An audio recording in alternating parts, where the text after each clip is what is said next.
एक बार की बात है। हरी भरी घाटी के बीचों बीच बसे एक छोटे से गांव में रिको नाम का एक युवक रहता था।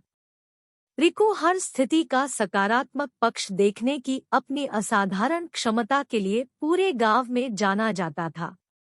चाहे परिस्थिति कितनी भी चुनौतीपूर्ण या कठिन क्यों न हो, उसे कोई आशा की किरण, छिपा हुआ अवसर या सीखने लायक कोई सबक मिल ही जाएगा।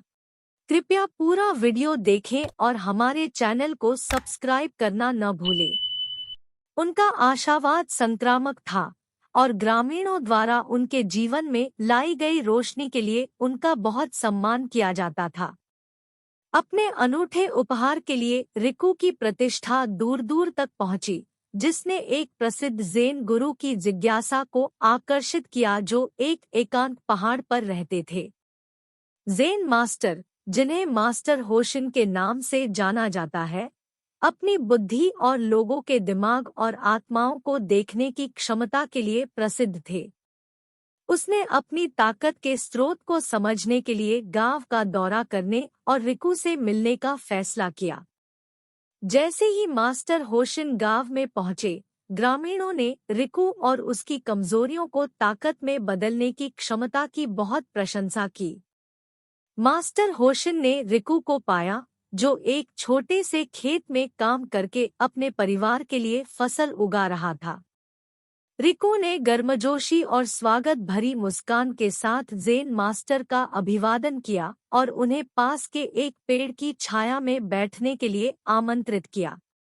रिको के अनूठे दृष्टिकोण से प्रभावित होकर मास्टर होशिन ने उससे उसकी कहानी के बारे में पूछा कि कैसे उसने अपनी कमजोरी को ताकत में बदल दिया।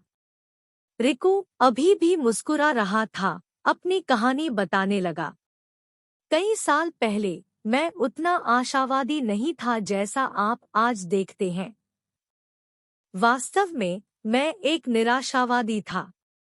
मैं हर स्थिति का नकारात्मक पक्ष, हर रास्ते में बाधाएं और हर कोने में अंधेरा देखता था। मेरे दोस्त, परिवार और यहाँ तक कि मेरा हृदय भी मेरी निरंतर नकारात्मकता से पीड़ित हुआ। मास्टर होशिन ने ध्यान से सुनते हुए सिर हिलाया। रिको ने आगे कहा, एक दिन मेरे पिता गंभीर रूप से बीमार हो गए और हमारे पास डॉक्टर से इलाज कराने के लिए पैसे नहीं थे। मैं तबाह हो गया था और मेरी निराशा चरम पर थी। मुझे अपनी दुर्दशा से बाहर निकलने का कोई रास्ता नहीं दिख रहा था। तभी मुझे पता चला कि हमारे गांव से गुजर रहे एक बूढ़े साधु से मुलाकात हुई। उन्होंने मेरी परेशानी देखी और मेरे पास आए। रिको की आंखें उस स्मृति से चमक उठीं जब उन्होंने साझा किया। बूढ़े ऋषि ने गर्मजोशी भरी मुस्कान के साथ मुझसे कहा, युवक, तुम्हारा निराशावाद तुम्हारी सबसे बड़ी कमजोरी है, लेकिन इसके भीतर तुम्हारी सबसे बड़ी ताकत का बीज छिपा है। तुम्हारा निराशावादी स्वभाव तुम्हें बनाता है समस्याएं उत्पन्न होने से पहले ही उनका अनुमान लगा ले, और यदि आप इसका बुद्धिमानी से उपयोग करना सीख ले तो यह एक मूल्यवान कौशल हो सकता है। मास्टर होशिन ऋषि की बुद्धिमत्ता से प्रभावित हुए और सहमति में सिर हिलाया। रिको ने आगे कहा, ऋषि ने मुझे अपने निराशावादी स्वभाव को अपनाने के साथ साथ इसे सकारात्मक दृष्टिकोण के साथ संतुलित करना सिखाया।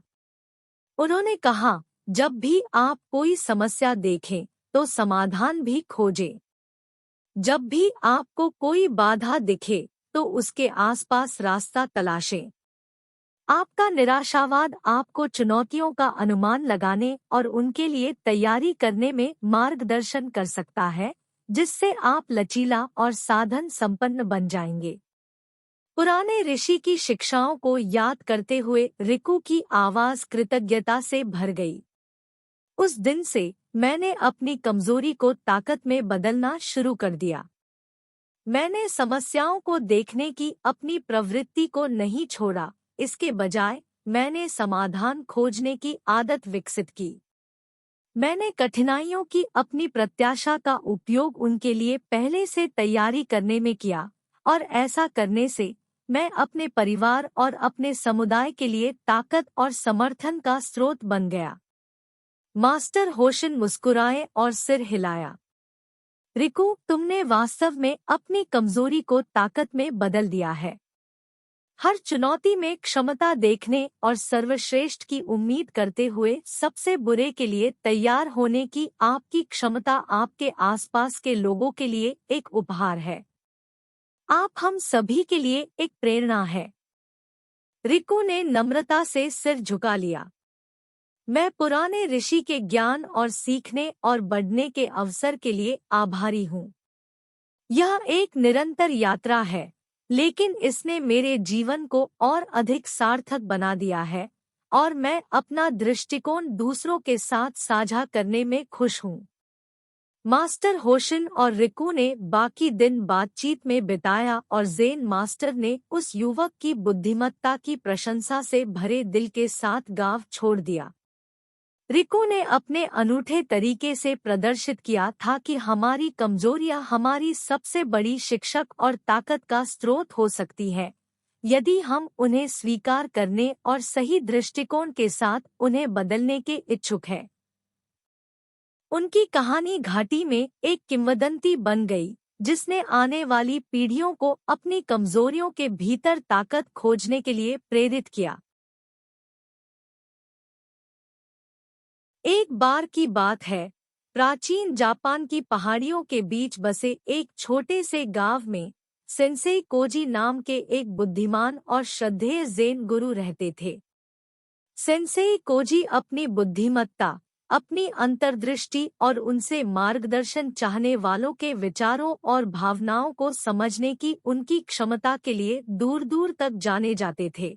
ग्रामीण और यात्री अक्सर उनसे सलाह लेने के लिए संपर्क करते थे और एक मन पाठक के रूप में उनकी प्रतिष्ठा पूरे देश में फैल गई थी। एक दिन तारो नाम के एक युवा और शक्की व्यक्ति ने सेंसेई कोजी की क्षमताओं का परीक्षण करने का फैसला किया। टैरो ने बुद्धिमान गुरु के कौशल की कई कहानियां सुनी थी, लेकिन उसे इस बात पर पूरा विश्वास नहीं था कि कोई सचमुच किसी अन्य व्यक्ति के दिमाग को पढ़ सकता है। वह सेंसेई कोजी को एक धोखेबाज के रूप में बेनकाब करने के लिए कृतसंकल्प था। टैरो ने एक योजना बनाई। उन्होंने एक व्यक्तिगत मुद्दे पर मार्गदर्शन लेने का बहाना करते हुए सेंसेई कोजी से मिलने का फैसला किया, लेकिन वास्तव में वह अपने सच्चे विचारों और भावनाओं को छिपाकर रखेंगे। ज़ेन गुरु की गहरी धारणा से अपनी सच्ची भावनाओं को बचाने के लिए वह रूपक और शाब्दिक दोनों तरह से एक मुखौटा पहनता था। तारो सेंसेई कोजी के विनम्र निवास, एक हरे भरे बगीचे से घिरी एक शांत कुटिया के पास पहुंचा और दरवाजा खटखटाया। सेंसेई कोजी ने गर्मजोशी भरी मुस्कान के साथ उनका स्वागत किया और उन्हें अपने साधारण लेकिन शांतिपूर्ण टाटामीमैट वाले कमरे में बैठने के लिए आमंत्रित किया। टैरो ने उस संघर्ष के बारे में एक मनगढ़ंत कहानी साझा करना शुरू कर दिया जिसका वह सामना कर रहा था, जबकि वह पूरे समय उदासीनता का मुखौटा पहने हुए था। वह अपने सच्चे विचारों और भावनाओं को प्रकट न करने के लिए कृतसंकल्प था। जैसे ही वह बोल रहा था, सेंसेई कोजी ध्यान से सुन रहे थे। उनकी नजरें तारो पर टिकी थी। तारो द्वारा अपनी विस्तृत कहानी समाप्त करने के बाद सेंसेई कोजी ने सोच समझकर सिर हिलाया और कहा, मुझे आपकी चिंता का एहसास है तारो, लेकिन मेरे पास आपके लिए एक प्रश्न है। आगे बढ़ने से पहले क्या मैं आपको कुछ चाय दे सकता हूँ? चाय के अनुरोध से तारो अचंभित रह गई। उन्हें उम्मीद थी कि सेंसेई कोजी तुरंत उनके विचारों और भावनाओं पर गौर करेंगे, लेकिन चाय के लिए मास्टर का अनुरोध उनकी यात्रा के उद्देश्य से असंबंधित लग रहा था। तारो चाय के लिए सहमत हो गया और सेंसेई कोजी इसे तैयार करने लगा। जैसे ही उसने सेंसेई कोजी को ध्यान से चाय बनाते देखा, तारो का संदेह गहरा गया। उसने सोचा, चाय बनाने से सेंसेई कोजी को मेरे दिमाग को पढ़ने में कैसे मदद मिल सकती है। एक बार चाय तैयार हो गई, सेंसेई कोजी ने तारो के लिए एक कप डाला और उसे दे दिया। तारो ने देखा कि कप लगभग पूरा भर गया था और उसे इसके छलकने की चिंता हुई। उनके मन में शिष्टाचार और संतुलन को लेकर चिंताएं दौड़ने लगी। जैसे ही तारो ने गर्म चाय का एक घूंट लिया, उसे अपने हाथों में कप की गर्माहट और मुंह में चाय का सुखदायक स्वाद महसूस हुआ। उसे एहसास हुआ कि वह क्षण भर के लिए अपनी मनगढ़ंत कहानी और उस मुखौटे को भूल गया है जो उसने अपनी सच्ची भावनाओं को छिपाने के लिए पहना था। सेंसेई कोजी ने हल्की मुस्कान के साथ कहा, तारो, जब तुम आज यहाँ आए तो तुमने अपने विचारों और भावनाओं को मुझसे बचाने के लिए एक मुखौटा पहना था। लेकिन चाय तैयार करने और साझा करने के इस सरल कार्य में मैंने तुम्हें असली रूप में देखा। मैंने चाय गिरने के बारे में आपकी चिंताएं, शिष्टाचार के बारे में आपके विचार और चाय के स्वाद और गर्माहट के प्रति आपकी सराहना देखी। इन छोटे छोटे क्षणों में आपका सच्चा स्वरूप प्रकट हुआ। तारो स्तब्ध रह गया। वह सेंसेई कोजी की मन को पढ़ने की क्षमता का परीक्षण करने आए थे, लेकिन इसके बजाय ज़ेन मास्टर ने उन्हें दिखाया था कि जब लोग अक्सर अपने कार्यों और प्रतिक्रियाओं के माध्यम से खुद को प्रकट करते हैं, तो मन को पढ़ना अनावश्यक है। उस पल में तारो को एहसास हुआ कि सेंसेई कोजी का सच्चा ज्ञान दिमाग को पढ़ने में नहीं बल्कि मानव स्वभाव की गहरी समझ में निहित है। उन्होंने दूसरों के साथ बातचीत में उपस्थित और वास्तविक रहने के महत्व के बारे में एक मूल्यवान सबक सीखा था। ज़ेन गुरु के प्रति नए सम्मान के साथ तारो ने सेंसेई कोजी को धन्यवाद दिया और चले गए। अब उनकी बुद्धिमत्ता की प्रामाणिकता पर कोई संदेह नहीं था। और उस दिन के बाद से टैरो ने दूसरों की क्षमताओं का परीक्षण या चुनौती देने की नहीं बल्कि उनके द्वारा प्रदान की गई बुद्धिमत्ता को अपनाने की कोशिश की। इस ज़ेन कहानी में संदेश स्पष्ट है। हम अक्सर अपने कार्यों और प्रतिक्रियाओं के माध्यम से अपने वास्तविक स्वरूप को प्रकट करते हैं, और सच्ची समझ दूसरों के साथ हमारी बातचीत में पूरी तरह से मौजूद और वास्तविक होने से आती है। सेंसेई कोजी का ज्ञान मन पढ़ने के दायरे से कहीं आगे तक फैला हुआ है, मानव स्वभाव के सार और दूसरों के साथ हमारे संबंधों में प्रामाणिकता के महत्व को छूता है।